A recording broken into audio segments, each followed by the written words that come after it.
Zainab Harake engaged na sa kanyang boyfriend na si Bobby Ray Parks Jr. Oo nga, talaga. Engaged na ang vlogger na si Zainab Harake sa PBA player na si Bobby Ray Parks Jr. Ito ay isang maligayang pagkakataon para kay Zainab na magkaroon ng buong pamilya. Sa linggo ng gabi, noong ika-7 ng Hulyo, 2024, ibinahagi ni Zainab ang romantic proposal ni Bobby. Ang eksena ay tila isang fairy tale, kung saan puno ng bulaklak at fairy lights ang lugar. Mayroon ding light-size na mga letra na nagtatanong, "Will you marry me?" Parehong naiyak sina Zainab at Bobby nang formal na hingi ni Bobby ang kamay ng sikat na vlogger. Ang simpleng caption ni Zainab sa kanyang Instagram post, "Yes."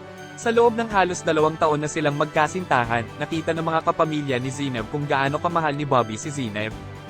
Hindi lang si Zainab ang mamahalin ni Bobby, kundi pati na rin ang mga anak niya.